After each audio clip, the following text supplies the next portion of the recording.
Ahí te quedas. No te muevas de ahí, tienes margen. Pero quiero hacer el making of. Cuernitos, manitas. Pobre Flora. Te digo que Flora ayer, como no le hice caso, me odió. Ya no me volvió a buscar nunca más. Me quería llevar de paseo. Y yo con las patas de ese tamaño, así de, por favor, no. Yo necesito estirarlas. Ya, mira, yo me pongo acá y que salgas tú y sales así nada más mismo. Porque si no vamos a estar encima. Pues mejor. A la mexicana, encimada. No, así claro, pero la panza, mi panza que 2 poca horas no madre, salgo sí. yo. Ahí estás. Ok, Tú tienes que pegar más. Es más, a ver, perfecto. ahí te puedes hacer. Todavía te puedes hacer.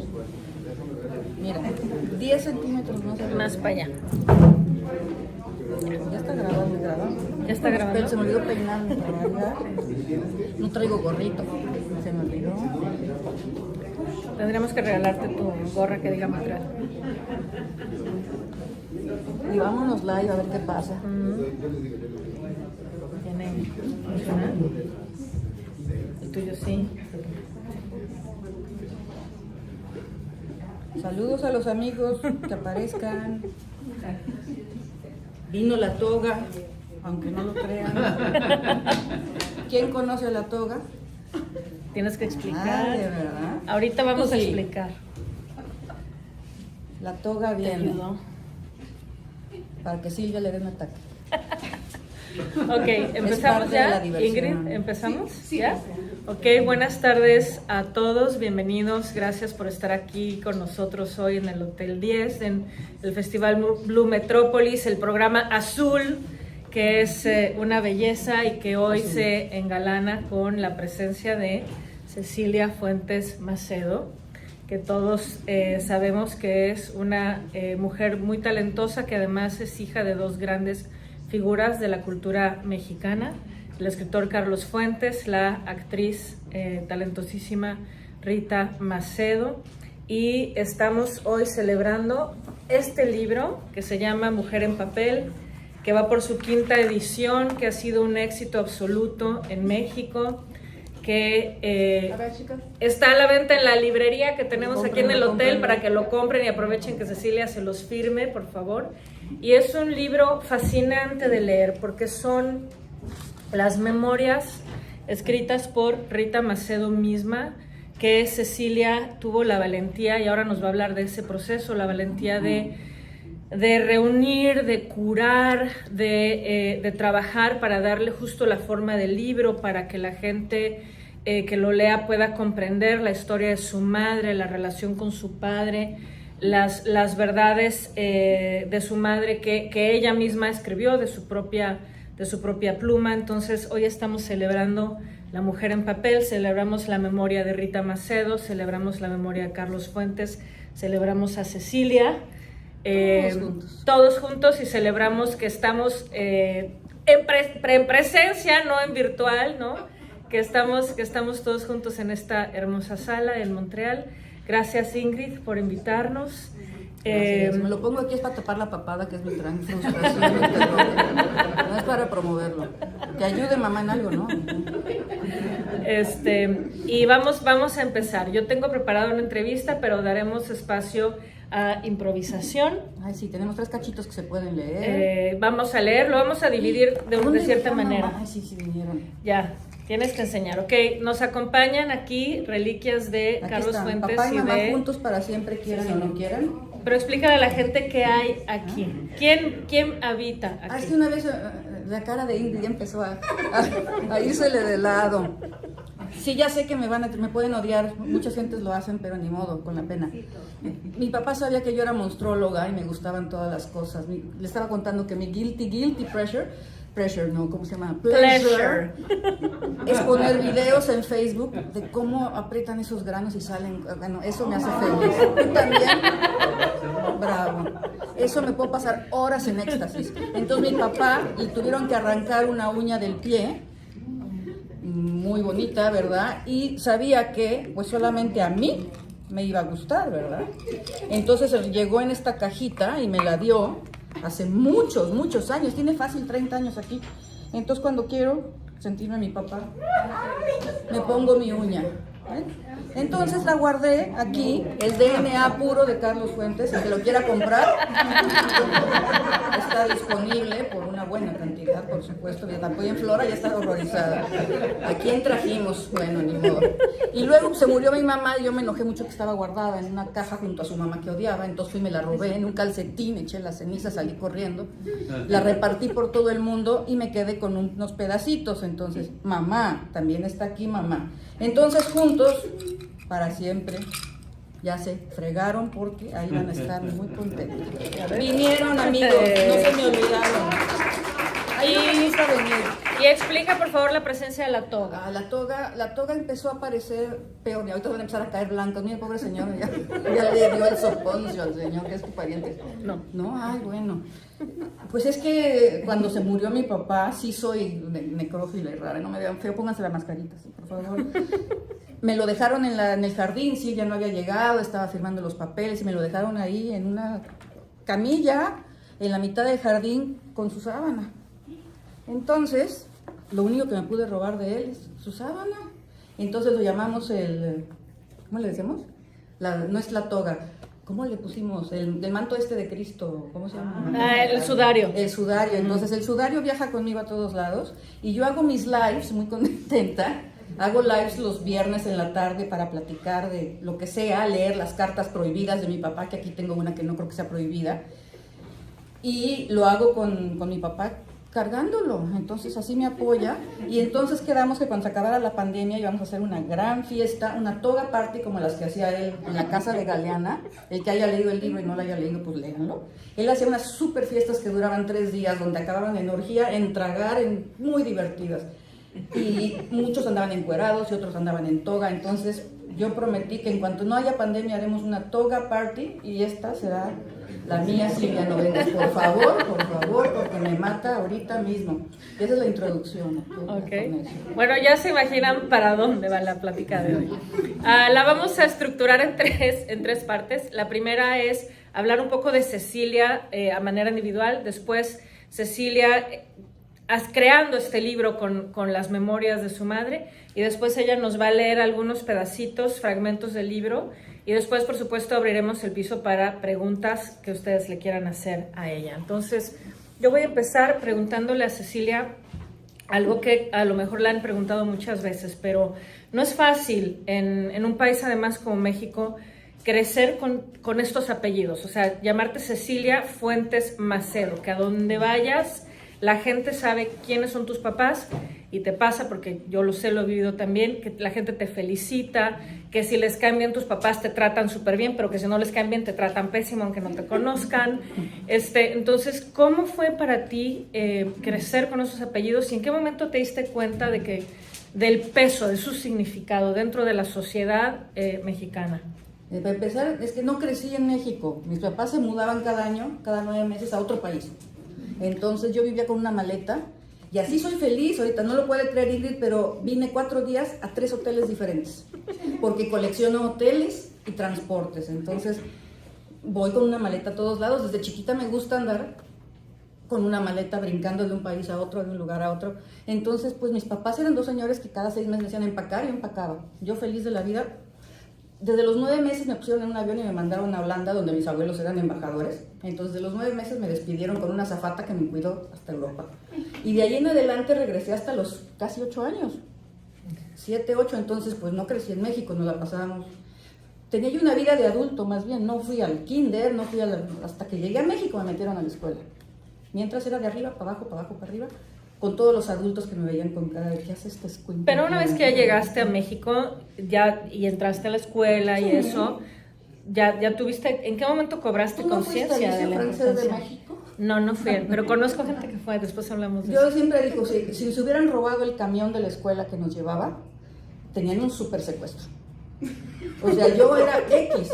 Sí, íbamos recogiendo a los Gironella, a las Cuevas, a Elizondo, al que toca ahora el cello y que es gran director de Carlos Prieto. Nuestro camión era así, todos, que entonces daba igual quién estuviera ahí. Yo era la más pesada porque era la rebelde.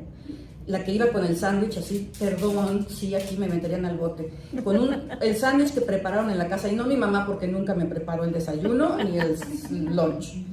Lo hacía yo de chocolate, con mucha mayonesa, y esperaba que pasara un coche con la ventana abierta en el periférico. ¿No? Eso era mi máximo en la vida. Entonces, pues no hablábamos de quién era quién. Porque todos eran alguien. Todos eran alguien. Pero Todos te eran das más cuenta de lo importantes normal que que eso es. No, Cecilia? para mí era normal. Pero no es normal, pero en el mundo real eso no es normal. Yo nunca me di cuenta de que era nadie. O sea, me empecé a dar cuenta cuando, pues ya por ahí de los 14 años, haces un montón de parrandas, las fiestas, los niños, y a mí me dejaban hacer lo que yo quisiera. Nadie me restringió nunca nada. Podía yo irme días si quería, con que avisara, estoy bien, no quiero ir a la escuela, ¿dónde vas a ir a la feria? Ay, toma dinero para que no te vayas a quedar perdida. No quieres pasar año, no pases de año. La que va a reprobar y se va a fregar otra vez eres tú, no yo. Entonces yo iba y venía y hacía unas fiestas de hombres y mujeres. Mi casa era libre, entonces mi mamá me ponía tiendas de campaña afuera, todo el mundo se quedaba a dormir, revueltos, borrachos, lo que fuera. No, las drogas no estaban de moda en esas épocas, entonces eso no pasaba. Borrachísimos, sí. Entonces de repente se quedaban amigas y de repente en las mañanas abrías la puerta y, por ejemplo, Meche Gironella, ¿no? Decía, hola, ya entraba una mano y se las llevaba de los pelos, ¿no? Y así de todos. Decía, pero ¿por qué los regañan? ¿Por qué los castigan? O sea, yo no entendía y sí, me di cuenta cuando dije, yo quiero tener una familia normal. Yo quiero que me regañen, que me pongan límites, peguen, sí. Que no me dejen, sí, porque yo tenía unas tareas del liceo francés terribles y ni quien me ayudara. Entonces yo sacaba, pues que cambiamos mucho, ¿no? Pero era A, B, C, D y ella estaba fregada. Una C, digo, me ponía frente al espejo, me pegaba yo a mí una cachetada, tonta. Si me sacaba una B, me corría a comprar algo. Nadie me regañaba de nada. Era terrible, entonces no conocí límites de nadie. Dicen que porque soy caprichosa, pues, ¿qué creen? Que pues uno se acostumbra a hacer lo que quiera. Claro. Bueno. Cuéntanos un poco cómo era, ahorita ya hablaste un poco de eso, pero un día, digamos, común y corriente en tu vida cuando vivías con tus padres juntos, ¿cómo era? ¿Cuál era la rutina? ¿Te recuerdas a tu padre a lo mejor encerrado en algún lugar escribiendo y no podías hablar? Fíjate que por alguna razón tengo muy pocos recuerdos de ellos de chiquita. Me acuerdo mucho de mi abuelita, me acuerdo de Julisa, me acuerdo de mis nanas, que estaban más locas que todo el resto de la familia, pero de mis papás, no. Pero digamos que en Inglaterra a los 5 años empiezo a tener más recuerdos. Pues me daban de desayunar, cosa que yo nunca quería. Ojalá me hubiera quedado así, pero no me gustaba comer. La leche nunca me cayó bien. Después investigaron todo esto de la lactosa, ¿verdad? Pero antes no existía. Entonces me dejaban sentada horas, eso sí me regañaban por no querer tomar leche. No. Caminar por el parque, mi mamá se iba a sus clases de actuación y de dirección, me llevaban a la feria, mi papá me llevaba al cine, mucho, es donde me llevaba, pero a ver puras películas que no eran para niños. Entonces me tenía que esconder, me ponía como jorobadito en su espalda, con un abrigo encima, y íbamos a ver Frankenstein, Drácula y puras cosas, ¿no? Lo que él quería ver conmigo. Si llegaban invitados, tenían que llevarme a ver Mary Poppins una y otra vez, eso sí, me encantaba Mary Poppins, no sé por qué. Pero yo tenía muy mala fama de chiquita, pero no vamos a entrar en eso. Como diría Silvia, si estuviera aquí, no es necesario. Yo le hacía cosas horribles a mis amiguitas de chiquita. Bueno, yo tengo también algunas historias de esas que compartiremos después. Jimena te puede contar algunas. Sí, ya. Dime. ¿Ya te lo sabes? La pobre niña Donoso en el elevador de la embajada de París casi no sobrevive. Y de todos modos no sobrevivió, ya ves. Tiene que hablar la manzanita. Sí, tiene que hablar. No, esa es otra historia. Dime, ¿qué olores, qué texturas te recuerdan a tus padres? ¿Hay algo así que tú huelas o que sientas o que escuches y digas? Los alfileres en la casa. Mi mamá cosía todo el día, entonces se le caían los alfileres por todos lados. Y no sabes lo que era subir 2 pisos en un tapete con alfileres, con la esperanza de que no se te clavara uno en algún lado. Esa es mi mamá, definitivamente. Qué susto, qué horror. No. Aparte de los fantasmas que había en la casa. Yo iba con un bata haciendo así por todos lados. Sigue embrujada la casa. No la pueden vender, no la pueden arreglar, ¿sabes? No pueden hacer nada, porque cada vez que entra un obrero nuevo a esa casa de Galeana, algo pasa y los fantasmas no dejan que se arregle. Esa es otra historia también, ¿no? Hay muchas historias que contar. Wow. Y de mi papá, yo creo que una buena carne cruda. Nos gustaba mucho comer carne. La tártara. Okay. No era tártara, me encanta la tártara, le consta acá, Brian, la tártara, pero no un prime rib, por ejemplo. La carne cruda me fascina y él siempre se encargaba cuando me lo encontraba en Nueva York, cuando lo veía, llevarme a comer la mejor carne que encontrara, cruda, roja, roast beef, roja, así como anoche aquí en roast beef. Buenísimo. Mm-hmm. Bueno, y hablando ahora sí, vamos al libro. ¿Cómo tomás? Yo sé que fue difícil después de la muerte, obviamente, de tu madre, que tú abordaras los manuscritos, sus memorias para formar el libro. ¿Cómo tomaste la decisión ya por fin de, bueno, ya, ahora sí me voy a sentar a darle forma a esto y homenajear a mi madre a través de sus propias palabras? Es que desde que ella empezó a escribirlo, todas las historias que cuenta aquí las hemos escuchado en la familia pues, siempre, ¿no? Entonces nada iba a ser sorpresivo ni choqueante, porque ya lo conocíamos. Pero cuando ella empezó a tener problemas en Televisa, con mi hermano y demás, entonces decidió, como estaba muy aburrida y era una persona que no le gustaba estar sentada viendo la televisión, ponerse a escribir todos sus recuerdos. Entonces no traje la hojita, por supuesto, todo lo que imprimí se quedó ahí arriba. Lo hacía mucho como lo hacía mi papá después, a mano, en unas hojas de cuaderno escribe horribles, a lápiz, entonces iba desapareciendo todo, y luego lo transcribía más o menos en una máquina de escribir, y iba recortando las cosas para editarlas, y Durex, los papeles todavía tienen los cachos de Durex ahí pegados. Las computadoras acababan de empezar, la computadora personal, entonces pues cuando yo tuve una, yo venía llegando de Nueva York, que había estado 4 años allá y estudié algo de computación. Entonces en las noches que regresaba yo de hacer mis telenovelas, pues, trabajaba de asistente de dirección en la Televisa, me ponía a pasar sus notas en limpio. Y me decía, ¿pero para qué? Pues para guardarlas, porque tú no sabes lo que es una computadora, no tenía ni idea, pero vamos a guardarlas, porque un día pueden hacer falta. Entonces todas las noches pasaba yo en limpio y le decía, oye, yo me acuerdo que esto pasó así, o que aquello, porque pues, cositas te van quedando en la memoria. Entonces cuando ella se muere, pues sí, yo agarro todo y lo aviento en un cajón, pero sería el disco duro con los textos ahí guardados, ¿no? Y después de un rato dije, ya que, bueno, ¿cuánto tiempo se te pasa? Nunca se nos pasa que se muera una mamá, ¿no? Es algo que ni un papá, es algo con lo que vas a vivir siempre, porque solo te pasa una vez en la vida y es inolvidable, ¿no?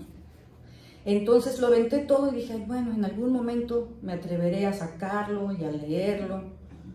Y pues sí, pasó el tiempo, pero pasaron como 10 años. Yo no pude escuchar una película de mi mamá, ni un libro, no quería verla simplemente, ¿no? Estaba enojadísima con ella. Por todas las razones equivocadas, pero estaba enojada. El caso es que enojada con ella, pues ahí se quedaron las cosas. Y un día me lo encontré en el cajón y lo saqué y dije, ay, ¿por qué no? Le va a dar gusto, ya le estaba empezando a perdonar, dije, le va a dar gusto que yo haga su capricho, sacar sus memorias.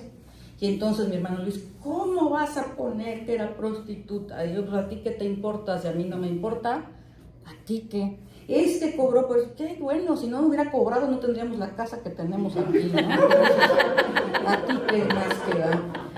Es que hizo aquello, cacheteó a Howard Hughes, bueno, pues lástima de haber sido pesadísimo, mordió a Tyrone Powell, no, pues a mí qué me importa, me dijo, vamos a contar todo eso. ¿A quién le importa a mi mamá, que ni siquiera fue una actriz ya conocida? Dije, no importa ya mi mamá, la gente con la que ella convivió es suficientemente importante para que valga la pena su historia. No importa ella, pon tú que es una señora X que cruzó la calle y que fue la asistente, pero lo que ella vivió en este México que ya nadie recuerda, el libro son como 4 historias, realmente, por eso yo lo quiero hacer serie, si alguien sabe, ayúdenme, quiero Netflix, hello. No, pues haría carísimo, pero son 4 etapas, la de ella y su infancia, que es pues el México de los 40s, la gente socialmente cómo era, la gente de Puebla, las familias bien, disque, el mundo del cine de oro, con todos los chismes de todos los actores y cómo eran realmente, visto desde ella. Yo no estaba en el mundo, entonces yo no puedo decir nada. Luego, la aparición de mi papá, cuando mi papá aparece ya es medio libro, pero la forma en que lo conoce y la historia de amor de ellos que tienen es increíble, ya es otro libro. Y es una parte de este libro que yo quisiera que se explotara más y no me dan permiso de hacerlo, lo cual me frustra mucho, porque es toda la historia de mi papá realmente. ¿Cómo empezó este niño bien? Porque era un niño fifí que decía que era comunista, pero si vivía en las embajadas, ¿no? Está bien, se vale. Pero cómo ese niño que estudió para abogado se convierte en este escritor con la mujer que sus papás les da el patatús, ¿verdad? Porque como el niño bien va y se casa con una actriz. Actriz y puta aparte, perdón por la palabra. Entonces, pues, ay, por la abuelita casi se muere 20 veces, pero lo hace. Entonces, como mi mamá es la que le puso todo para que él creciera, lo mantenía, le ponía la casa, la comida, todo a cargo de mi mamá, que pues trabajaba en el cine mientras él se moría de hambre. Está precioso unas cosas en las cartas que no puedo sacar, donde su primer pago por una obra fue $50, ¿no? O 100 porque pudieran hacer un guión para hacer Aura en cine en Italia. Todos esos momentos de mi papá son únicos, es la verdadera historia del inicio de mi papá y no los puedo enseñar, entonces me frustra, entonces los cuento lo poco que pueda, porque bueno, esa es la tercera parte del libro. Y la cuarta, cuando él se va, la historia de una actriz vieja en el Nuevo México ya invadido por la televisión y lo difícil que es volver cuando ya no puedes volver, y ella le dio pues toda su juventud a mi mamá, a mi papá, y ya nunca pudo regresar. Y sabemos que además el mundo del espectáculo en México no perdona la edad, ¿no? Bueno, en general, el mundo del espectáculo no perdona la edad a las actrices. Los hombres sí, claro, se vuelven estos zorros guapísimos plateados, y las mujeres terminan siendo las brujas que a los 40 años ya les dan el papel de la abuelita de una de 20, ¿no? Que es absurdo, pero así es el show business. Entonces es tan duro para alguien como tu madre, que pasó de ser la actriz protagónica, la guapa, a los 30 años, se va con mi papá a Europa a hacerle la carrera a él, y cuando regresa a los 47, 50, pues ya nada más le quedan los papeles de abuelita en las telenovelas, ¿no? Y uno que otro papel que la salvó, como en El Castillo de la Pureza o Los Indolentes, cosas así que la hicieron recordar todavía quién era, pero creo que le pesó más recordar quién era que todo lo demás. Y pues así se nos fue. Un día dijo con permiso, adiós, y adiós.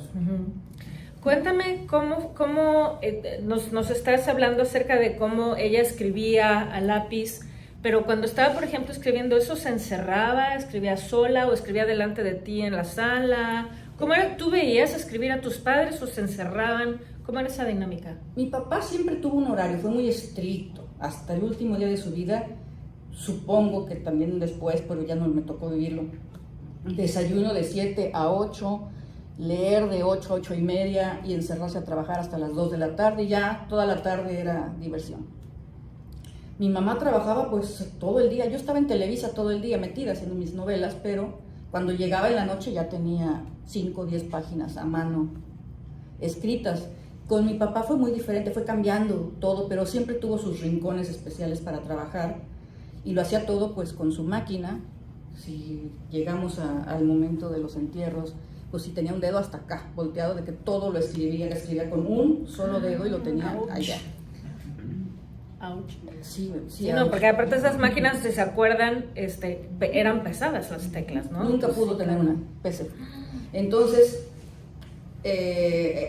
me pasaba él sus escritos a un dedo, y luego me pasaba los escritos a mano cuando ya no pudo teclear, y luego en grabación. Y como sí lo proclamo, yo soy inculta, aunque no lo crean, tremendamente inculta. Me gusta, me ibas a preguntar qué leo, Michael Crichton, James Brown o Dan Brown. Yo soy una científica frustrada de los techno-thrillers. Entonces eso es lo único que a mí me gusta. Yo debería haber sido doctor científico genético. Ese era mi mundo. ¿En qué íbamos? Te digo, como les digo, línea, no, tranquila. Cuéntame, ahora lo que quiero saber es, al momento de estar transcribiendo estas memorias de tu madre y de empezar a formar el libro, ¿qué fue lo que leíste ahí? ¿Descubriste algo que no supieras? ¿Qué descubriste al momento de...?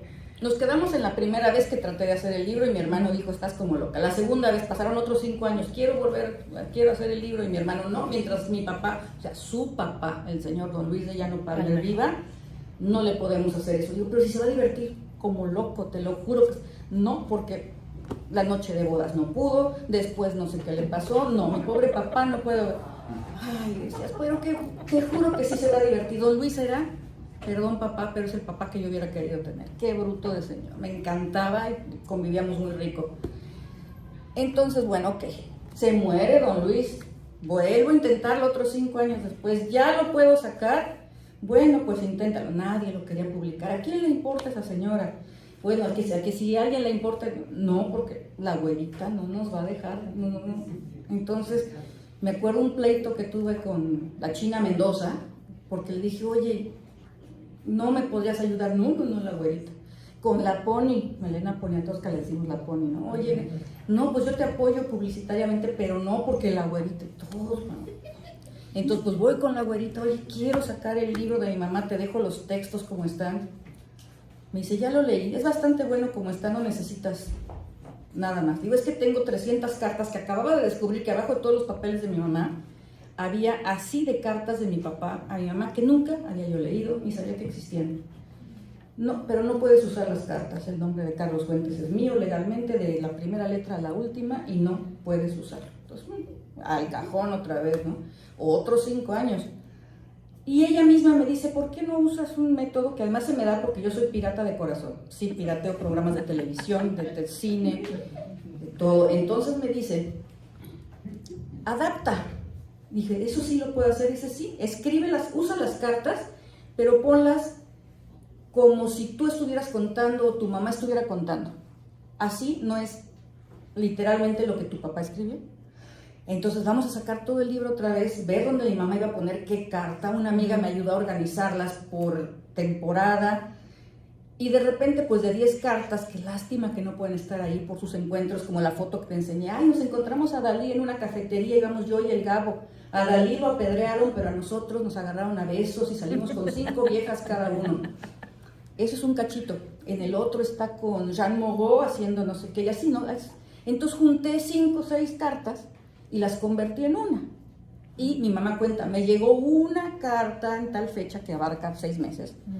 Y conoció a fulanito, hizo aquello. Entonces sí, pues adaptando, porque ahí me dijeron, puedes adaptar. Claro. Y no cambié el contexto de nada, simplemente es, te voy a contar qué decía la carta y te voy a contar qué decían los dibujos, porque como los tengo aquí y por mí te los reparto. Pero yo te pregunté qué fue lo que descubriste que no sabías. Es que no he llegado ahí.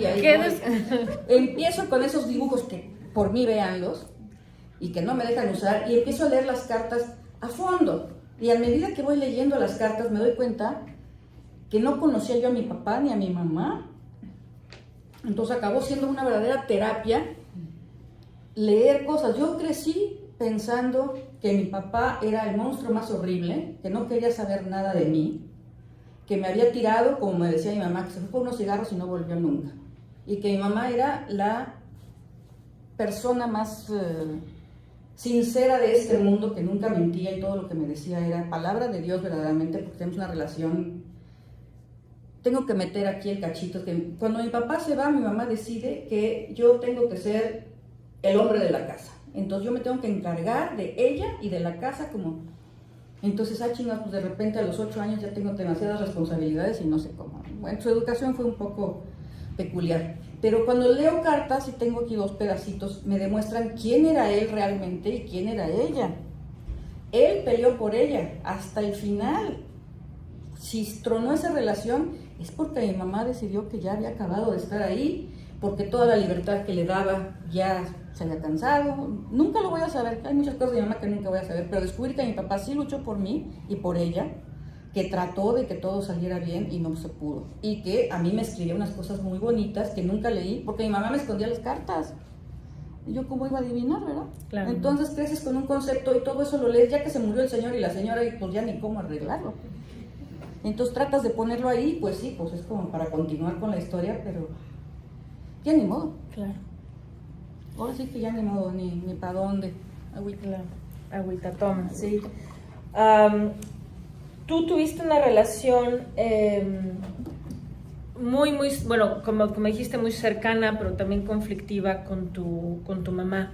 Pero tu mamá tenía 2 hijos mayores de su matrimonio con Luis de Llano. Uh-huh. Entonces, ¿cuál era tu relación, digamos, dentro del núcleo familiar? Tú eras como la hija del medio, tenías los 2 hijos mayores, Julissa y Luis, y los hermanos menores, hijos de tu padre con Silvia. Todos sabemos que cuando tenemos hermanos, cada quien tiene como un rol, ¿no? Como hermanos dentro de la familia.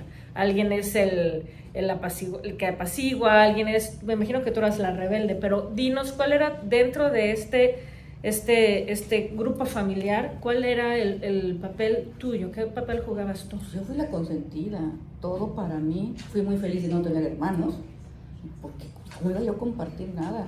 Yo crecí solita, muy feliz, y aunque no me lo crean, Me gusta estar sola, me la paso muy bien inventando mis cosas. Entonces de chiquita yo tenía mis amigos que eran recortes de periódico, tenían nombres, tenían vida, con ellos crecí muy contenta. Nada más.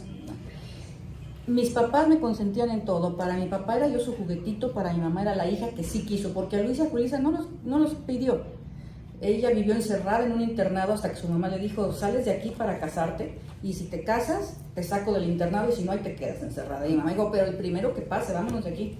Y fue don Luis de Llano, por suerte le tocó algo decente, pero nunca lo quiso. A los 9 meses nació Julissa, y la botó con sus abuelos corriendo. A los 9 meses nació Luis, lo botó y le dijo al señor de Llano, con permiso, ahí se quedan, yo me voy a hacer mi vida, no me interesan los niños, que se queden con sus abuelitos. Y nunca fue la mamá de ellos, realmente empezó a ser su mamá ya muy grande, o como dice Julissa, fue su manager por ahí de los 17, 18 años que la conoció realmente, porque antes ni la trataba. Entonces cuando llego yo, que sí, yo fui, mi mamá quería tener un hijo con mi papá a fuerzas. Si llego a leer las cosas al paso que vamos, no lo sé. Mi mamá sí me quería tener. Bueno, quería tener un hijo con mi papá. Iban a tener uno, mi papá no, siempre no. Va para afuera. Ahí va mi mamá. Se embaraza por una segunda vez y mi papá otra vez no, pero ya así como a los 4 meses, y los dos habían sido niños, porque todavía supo que era. Cuando llego yo, mi mamá iba a cumplir 40 años y dijo, no lo quieres, con la pena, lo voy a tener porque es mi última oportunidad. Entonces todo azulito, pues esperaban al niño, ¿verdad? Llegué yo. Y ya mi papá luego estaba muy contento, pero desde chiquita yo era Boris.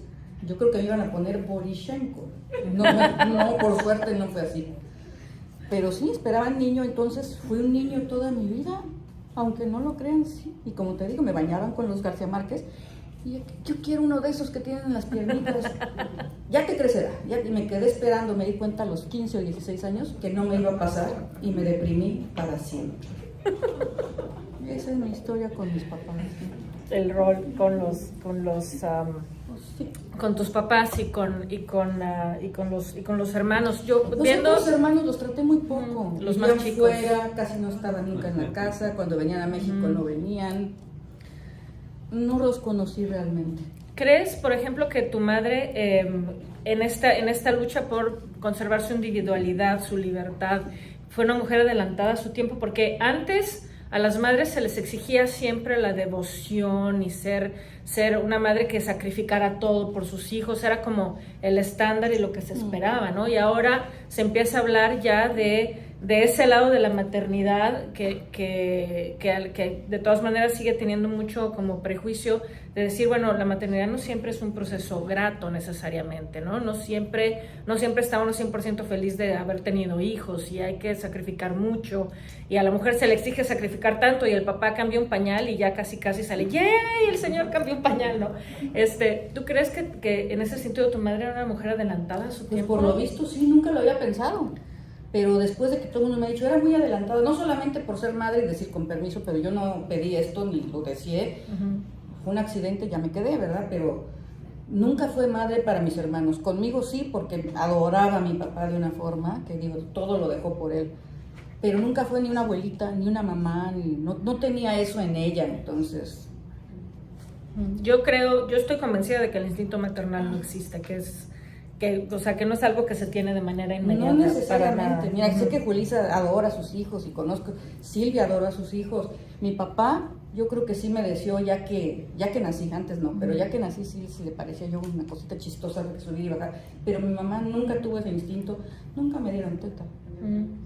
Pero en esa época no se estilaba, en esa época se favorecía dar con fórmula, porque sí era... Pero mi mamá ya tenía postizos, entonces no podía.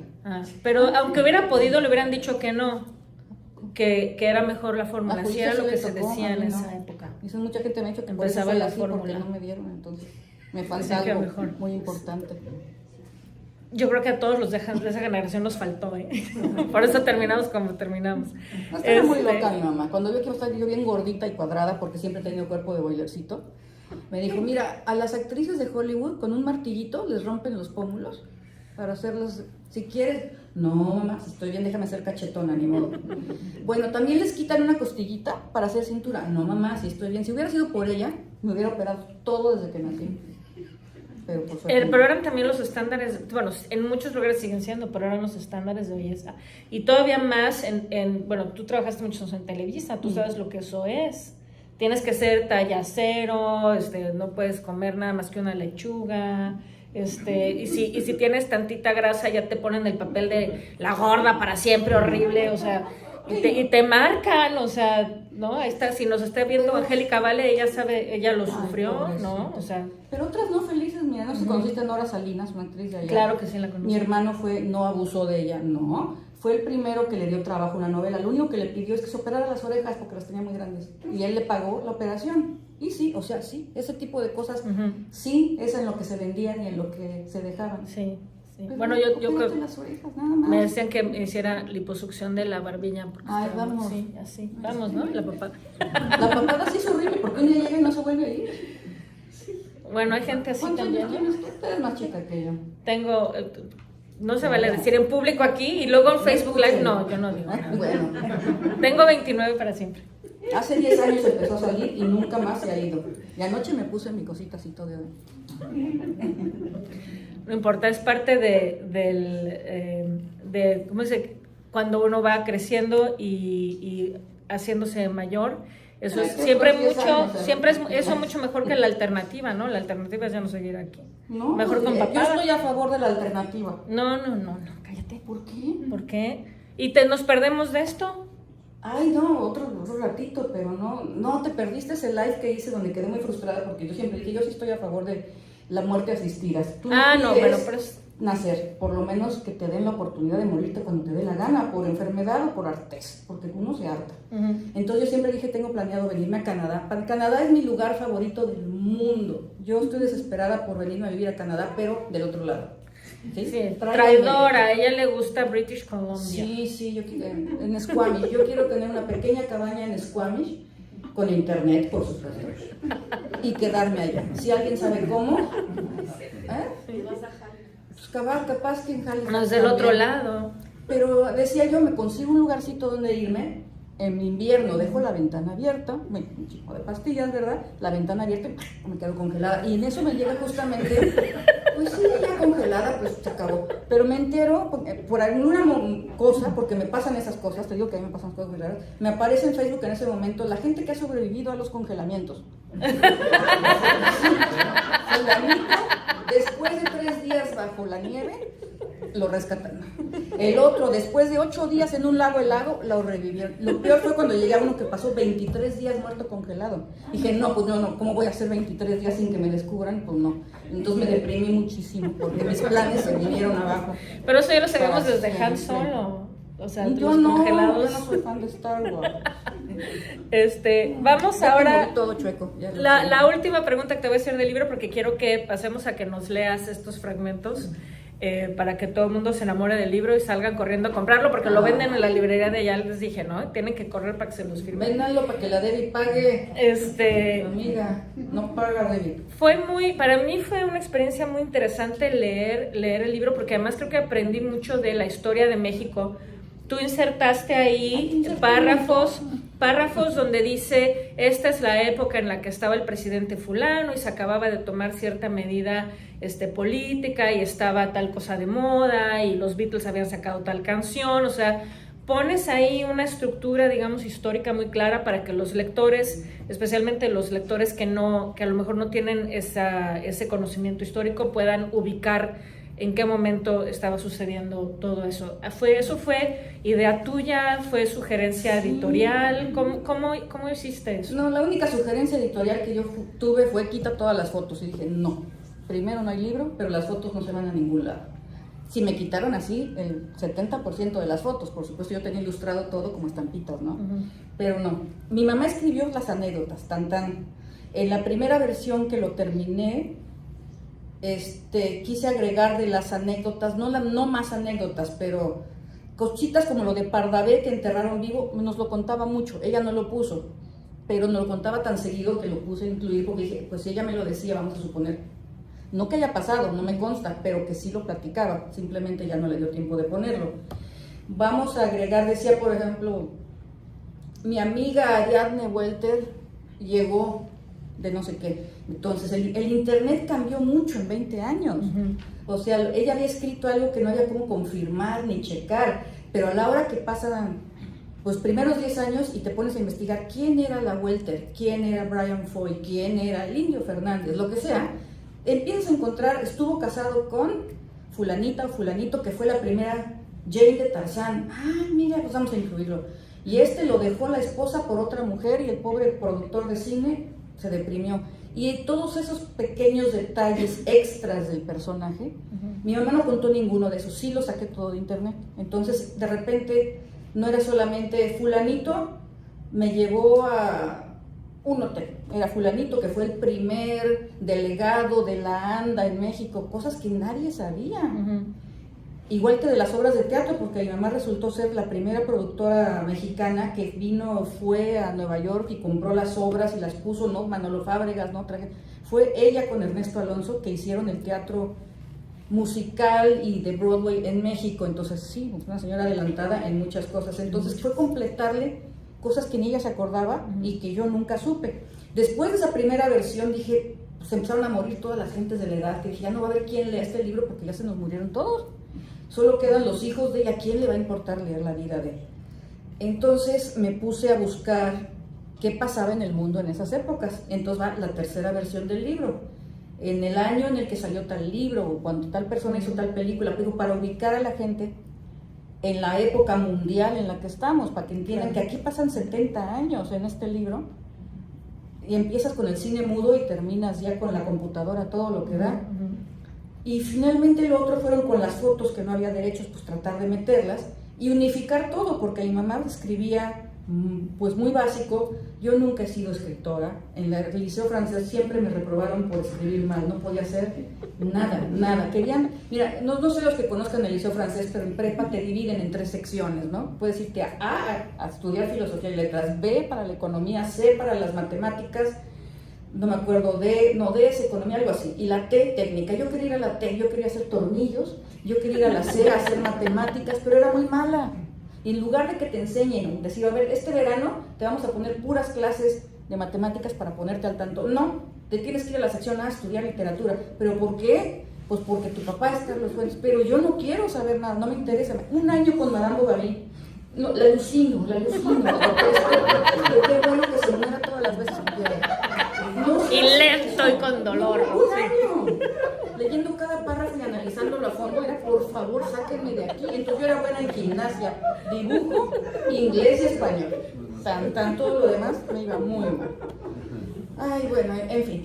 Ya, sáquenme. Pero eso es parte de ser la hija de, ¿ves? O sea, porque eres la hija de Carlos Fuentes, tienes que ser buena en literatura, que es también parte por lo cual yo no estudié música, porque es imposible vivir con esos, ¿verdad? No, es como si te ponen la losa del pipila en la espalda. No, aparte mi papá me regalaba El Conde de Montecristo y Le Trifid, que eran puros monstruos, salían de las plantas. Me compraba puros libros de terror, así como me llevaba al cine a ver puras cosas de terror. Todo era de terror. A él le encantaba disfrazarse. ¿Sabes lo que es que te toquen a la puerta y abres y hay una maleta y la maleta empieza a saltar solita con todo el calor? Y de la maleta se abre rota y sale alguien con una máscara pegada así, a perseguirte. Ese era mi papá, en sus juegos. No jugábamos fútbol ni a dibujar, no. Entonces sí éramos los monstrólogos y todo a unos grados. Lástima que no estaba yo más tiempo con él. Yo sí le reclamé mucho a mi mamá, ¿por qué me dejaste contigo y no me mandaste con mi papá? Yo viví un año con mi papá a los 18 años y es el año más feliz que he tenido en mi vida en Princeton, porque me mandó a la escuela pública. Yo creo que pensé, iba a decir, esta va a querer un internado elegante. Pues no, me mandaron al Princeton High School. Ay, qué feliz fui. Nunca me lo he pasado tan bien, pero bueno, lástima que no tuve más tiempo con él. Léenos, por favor, para que todo el mundo escuche el libro, los fragmentos que tienes preparados para... Pues me voy a tener que te detengo te detengo esto. Son dos fragmentos que voy a hacer y son ahora sí que editados, porque son pedacitos de pedacitos, porque no tenía pensado un cacho, ¿no? Entonces, ahora sí que es como una embarradita del libro, que la primera abarca de mi mamá y la segunda parte de mi papá. ¿Seguro vas a poder ahí? Esto. Bueno, Try me. I try you. Esta empieza con el capítulo de mi mamá que se llama La profesión más antigua del mundo. Ya hablamos de eso, ya dijimos de qué se trata. Y es cuando empieza, después de pasar por todo el mundo, el cine. Entonces, conseguí un papelito en El Marchante Neguib y luego otro en El Ropavejero, al lado de Sara García y del insoportable y déspota Joaquín Pardavé. Cuenta la leyenda urbana que en 1955, por su condición cataléptica, fue sepultado vivo. Como las invitaciones a pasear me llovían, todas las noches acudía a distintos centros nocturnos con diferente pareja, suponiendo que eso me daría un halo de glamour. Y claro, después de un par de meses, ya estaba yo totalmente desprestigiada. Meses más tarde, llegó el momento tan esperado. Recuerdo la emoción que me invadía camino a los estudios, donde filmaría el contrato para protagonizar La Casa Colorada. Tenía que contenerme para no gritarle a la gente que pasaba junto a mí: me dieron un papel estelar, voy a trabajar al lado de Pedro Armendáriz. En ese momento borré de mi vida las salidas nocturnas y me puse a estudiar con dedicación el papel de rancherita que iba a interpretar. La primera semana de rodaje se llevó a cabo en locación. Parecía que estábamos continuamente de día de campo. Todo era novedad: la silla con mi nombre, los constantes retoques de maquillaje, las visitas de los periodistas que me hacían sentir importante, pero sobre todo, la gran simpatía de Gabriel Figueroa, quien se convertiría en un solidario amigo durante los siguientes 20 años. También me tenía seducida la sorprendente personalidad de Pedro Armendáriz. Vestido de charro, Pedro era la imagen perfecta del macho mexicano. Sin embargo, aunque no lo crean, le tenía terror a los caballos, y cuando debía montar uno, se volvía tan ingobernable como un niño al que le van a poner una inyección. La mañana del último día de locación, Pedro y yo trabajamos una escena muy tierna durante la cual él se portó gentilmente. A mediodía formamos una rueda con nuestras sillas y nos sentamos a comer. Supongo que Pedro se encontraba algo tenso, ya que por la tarde tendría que montar un caballo especialmente nervioso. Los chicos del staff comenzaron a jugar con una botella vacía de refresco, la cual aventaban como si fuera una pelota. La botella cayó en mi regazo y yo, divertida, traté de continuar el juego. Riendo, la lancé hacia los pies de Pedro. Se levantó furioso y, echando chispas por los ojos, me gritó: conmigo no te vas a poner a jugar, niña estúpida. Ahora mismo se te va a quitar la risa. Yo no soy un caballero y te lo voy a demostrar. Diciendo estas palabras, me lanzó la botella a la cabeza. Por fortuna, su tino no era bueno, pero ya asustada, me metí debajo de una silla mientras él seguía arrojándome cuanta botella encontraba a mano. Jamás volví a bromear con Pedro y él, en las escenas que teníamos juntos, apenas y me atrevía a dirigirle la mirada. Él no pareció recordar el incidente. Eso es un cachito. Trato de ser rápido. Julio Bracho, una tarde que me vio rondando y mendigando un papel en los estudios Clasa, aunque él apenas hacía unos años se había estrenado como director de cine con la extraordinaria cinta ¡Ay, qué tiempos, señor Don Simón!, su fama lo precedía. Junto con su primera mujer, con la que nunca se casó, la destacada y estirada actriz Isabela Corona, habían fundado el Teatro Orientación, donde él fungía como director de las piezas. Pero el cine siempre le apasionó, al igual que a sus primos Ramón Novarro y Dolores del Río.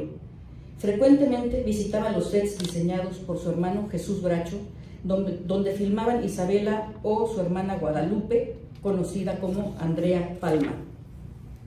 Esa tarde milagrosa, al verme, Julio exclamó: tú eres Rosenda. A lo que contesté yo: no, yo soy Conchita. Y él continuó: en Argentina, Conchita es una mala palabra. Habrá que cambiarte el nombre. Ven conmigo. Lo seguí sin entender nada.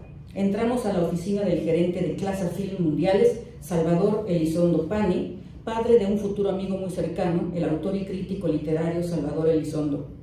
Julio me presentó diciéndome: aquí te traigo a la Rosenda ideal. Don Salvador, no muy convencido, me preguntó si tenía alguna experiencia ante las cámaras. Cuando le dije que había estelarizado una película con Pedro Armendáriz y que acababa de regresar de Hollywood, donde había sido exclusiva de los estudios Eagle Lion, no le aclaré en calidad de qué.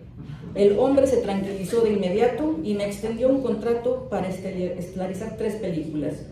Una de ellas, Rosenda, basada en una novela de Rubén Romero, fue la primera.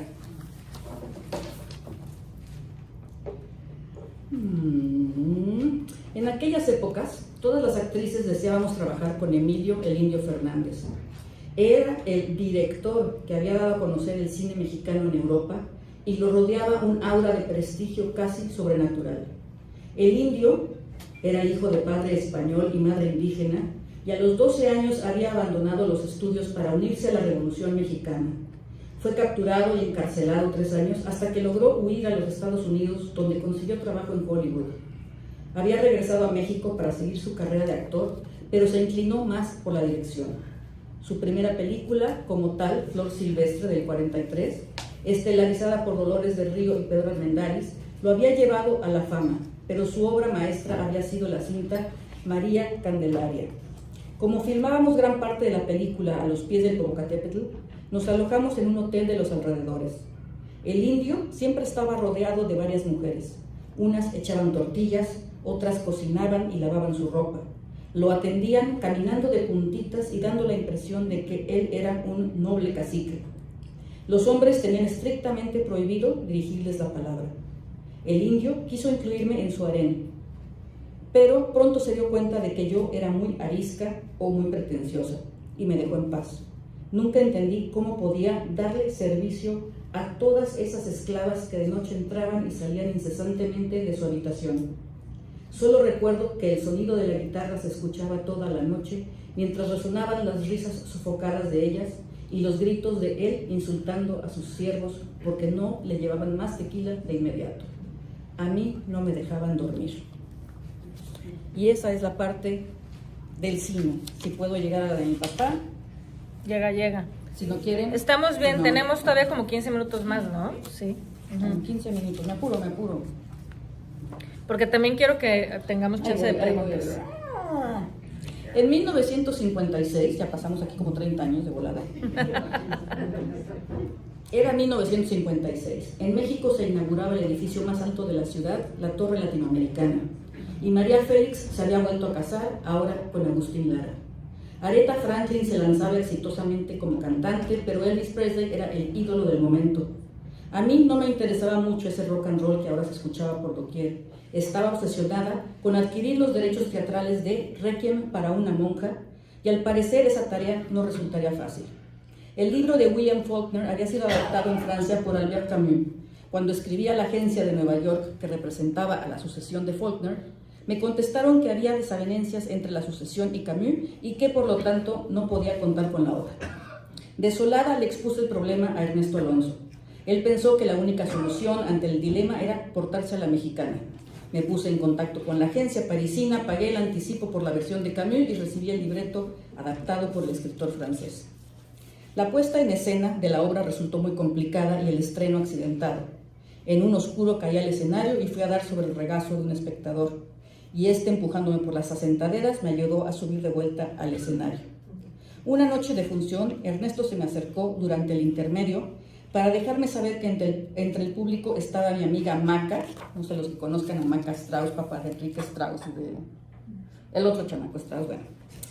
Estaba Maca Strauss, Pablito, su segundo marido, Maruca, la hermana de Pablito, que los acompañaban, y los acompañaba el ya renombrado autor Octavio Paz y otro amigo.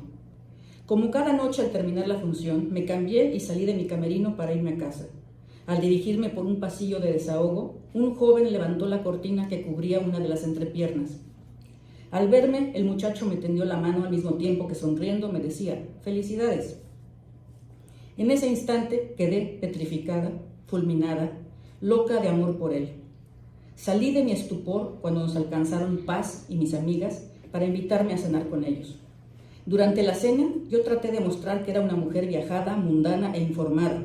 Platicamos acerca del fin del macartismo en los Estados Unidos y del buen teatro y cine que se estaba realizando en nuestro país.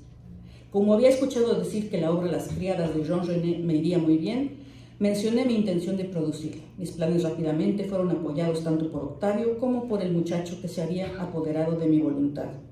No es que él dijera esa noche cosas especialmente impactantes. Era que, dijera lo que dijera, todo él me parecía fascinante. Al llegar a casa no pude conciliar el sueño y a la mañana siguiente telefoné a Maca para dejarle saber que quería volver al amigo de Octavio, pues me había parecido muy interesante. Ella prometió organizar una reunión en su casa para los 4. Antes de despedirme le pregunté, ¿cómo se llama el muchacho ese?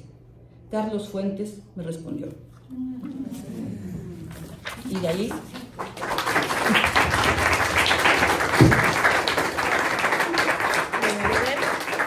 Hay que leer el libro, hay que comprarlo. Es muy bonita toda su relación, en serio, fue padre. Se nos terminó el tiempo, pero... Sí. Ok. ¿Qué horas son exactamente? Son las 2:03. 3:03. No, tienes hasta 3:15. Ah, ok, Sí. perfecto, ¿Listo? perfecto. ¿Seguir? Sí, no, porque quiero que hagamos preguntas y respuestas, ¿no? Gracias, Ingrid. Pero ahora sí se abre la pista, lo que quieran preguntar, si alguien tiene dudas, por favor. No. Tenemos una historia, ¿verdad? Sí, Bueno, luego platicamos. Cecilia, yo te quiero agradecer que hayas venido a Montreal, porque quiero decirte que leí tu novela cuando salió, porque escuché las entrevistas que hizo Ricardo Rafael y otro periodista, no recuerdo el nombre, y me llamó muchísimo la atención cómo desarrollaste un episodio de tu vida tan doloroso y lo canalizaste en algo muy positivo y también sanador en tu vida. Entonces, esa curiosidad me llevó a leer tu novela y tenía muchísimas ganas de conocerte. Y yo creo que el universo te trajo aquí porque yo realmente quería conocerte en persona. Canadá me llama, ¿en serio? Entonces, yo estaba también molesta como tú de que no pudiste publicar los dibujos que había hecho tu papá, que te mandaba, las fotografías porque hay derechos de autor y las cartas propias de tu mamá porque están ya en propiedad de una fundación, no lo sé, pero yo más que preguntarte es orientarte y sugerirte que esa parte que tienes ahorita bloqueada por cuestiones legales, no la dejes en el cajón, tú escríbelo. Tú continúa con esos relatos tan interesantes, tan biográficos e históricos, porque das también una pincelada de los momentos, como la región más transparente, ¿no? Ubicas la Ciudad de México, ubicas el país, ubicas a tu papá como el ser humano que uno no conoció, porque es la parte íntima. Y algún día seguramente vas a tener la oportunidad de publicar todas esas partes que quedaron pendientes para todos nosotros en la continuación de un legado, que es tu legado, es el legado de tu mamá, de tu familia, y que para mi gusto es una información muy enriquecedora que no puede quedar olvidada. Entonces, tu mamá fue una mujer muy importante. Yo tenía mis ideas, porque pues mis papás son de esa época, y conocí a tu mamá y la quise mucho por tu lectura y me acercó al ser humano que desconocía. Entonces, creo que ese libro es muy rico, eres una escritora porque lo escribiste tú, es tu primer libro, entonces siéntete muy orgullosa de esta hazaña que hiciste, de este logro. Yo creo que tu mamá y tu papá también lo deberían de estar en el cielo. Esa uña y ese huesito, pues hay que sigan viajando, pero Sí, te acompaña más la obra de tus padres, en concreto en tu persona. Y yo creo que el compromiso que tuviste en sacar del cajón esas memorias, pues ya es un compromiso que tienes con tus lectores, porque ya soy tu fan número 1. Y ojalá tenga la oportunidad de leer la continuación de esas historias tan preciadas y tan valiosas que no, nos guardas. espérate, así es la continuación, porque pues, todos los fans que he conseguido, que se me hace chistoso decir los fans, yo soy una persona que no abrió la boca en 50 años, realmente es así. Y de repente me entró el chamuco, se me metió mi mamá y vámonos, que nadie más me ha vuelto a callar. Y todos esos fans, amigos más bien, porque se han vuelto mi nueva familia, lo que quieren es que escriba mis memorias, mis cosas. Digo, pero se van a morir, o sea, no van a pensar que es inventado todo y me van a tirar a loca. Y les digo, sí, pero no lo voy a hacer hasta que no pueda empezar con la historia que yo quiero. Hay dos historias principalmente con las que tengo que empezar. Una es el robo de mamá, de cómo me la robé de la cripta y todo, ¡ah, qué asco! Pero el velorio de papá, y por supuesto se lo dije así, por supuesto, me dijo, ni se te ocurra. ocurre el nombre de tu papá? Mío. Pero todo el mundo dice, pues cámbiale el nombre, pero ya no es lo mismo. No saben lo que fue el velorio de mi papá. Es toda una odisea, toda una hazaña entre ellas. Yo le quería robar el dedo chueco, como estaba bien congeladito, no me vean feo, por favor. Estaba así duro, yo decía, le arranco. Nunca pude arrancarle el dedo. Silvia lo maquillaba y lo metía de gasné y le tomaba fotos. El pobre de Ebrard salió corriendo, el Chiqui Drácula también, toda la política mexicana ahí espantados. Y como le decía a Braizedi, los que conozcan la casa de mi papá, no te espantes, en Pedregal saben que solo hay una forma de subir, y es una escalera que mide esto de subida. Entonces cualquier caja, féretro, lo que sea, y mira que ya llevábamos 3, mi papá fue el tercero, ya sabemos lo que pasa cuando tratan de subir la caja por esa escalera. ¿Cómo era? ¿Cómo era, Braizedi? Sí, llegan las gentes muy serias, voltean el féretro y en el momento en que lo levantan para subir, ahí va el muertito, ya se hizo bolita dentro de la caja. Luego ábrelo para enderezarlo, cosa que a mí no me importa. Entonces claro, Silvia tiene que maquillarlos, vestirlos, y se toma fotos con ellos. Va a entrar ahorita por la puerta, me mata. Me mata. Bueno, el caso es que sí, tengo historias que contar, por supuesto, pero me van a matar. Ahí sí, estos no me pueden hacer nada porque mi mamá lo escribió, no hay quien me demande. Pero a mí, bueno, al bote me llevan cigarros, quiero volver a fumar, entonces me pueden llevar cigarros. Hay una solución milenaria, seudónimo. No, ya no tiene chiste. Bueno, escribe. Sí quiero escribir, para eso me fui a Canadá hace octubre, noviembre y diciembre, y estaba yo tan contenta viendo las hojitas que pasaron 3 meses y no hice nada. Me gusta la naturaleza muchísimo. Acabé con todos los museos, todo lo que tenía que ver, y ya acabé de verlo. No me gusta, no es lo mío. Yo quiero una vaca lechera, una granja y estar en el campo. Immigration Canada, necesitamos una granja con una vaca. Y sí, digo que me consigan papeles de alguna forma, no puedo trabajar, para que pueda yo vivir en un lugarcito bonito, chiquito, una cabaña, una tiny house suficiente para mí, con mis gatos. If the mayor of Squamish is watching this, please, we need you to call us. Tenemos una pregunta ahí, por favor. Una pregunta tal vez un poco controversial. Si no la quiere responder o si está prohibido responderla, entonces ya me regañará Marta después. Si mal no recuerdo, creo que su papá murió un poco antes de que llegara Peña Nieto al poder. Y recuerdo que lo habían entrevistado a su papá porque nuestro excelentísimo expresidente estuvo en la Feria del Libro de Guadalajara y no supo decir ni siquiera un autor con su respectiva obra, y creo que había confundido una obra de mi papá, se la adjudicó a otro, por eso lo habían entrevistado. Y no le tocó ya ver que llegara Peña Nieto, que en su época estábamos todos, pero qué horror, bueno, qué bueno que no le tocó platicar. La pregunta, ¿qué diría tu papá hoy en día sobre la situación política? Yo no Llegó sé. la disque izquierda, digo yo, La que le gustaba. el que era... Yo no soy nada política, no sé nada, me entero que cambiamos de presidente porque cambia la foto, pero no me entero de nada, no veo las mañaneras, sé que el señor que está ahorita es horrible y que cada vez que oigo algo de él es una cosa espantosa, todo el mundo lo insulta. Ay Silvia, seguro no va a entrar, no me está viendo por acá. Yo solo sé un patrón que se repetía, y no porque sepa de política. Mi papá podía haber dicho, y como dijo, qué asco el Peje, qué horror Peña, pero cuando dieron el premio a Carlos Fuentes con él ya muerto, ahí estábamos Silvia y yo en la comida muy contentas. O sea, ¿qué hubiera dicho? Ay, señor presidente, qué lindo es usted. Eso hubiera hecho. Se adaptaba a la situación. Pero nada más. Muchas gracias. ¿Alguna otra pregunta? Si no, damos ya por concluida la charla. Una más, última. A mí me ha sorprendido mucho todos los likes.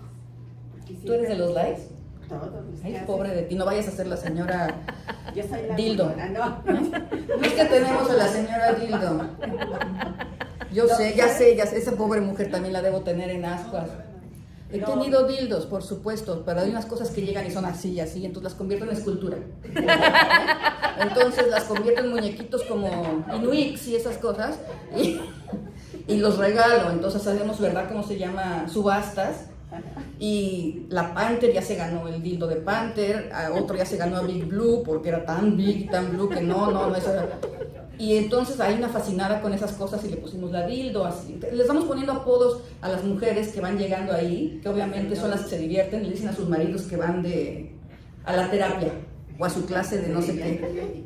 No, tenemos unos nombres, las señoras se desacan ahí. El otro día dimos una clase de clítoris, ¿verdad? Y estuvo buenísima. ¿Sabes que las mujeres no saben dónde está?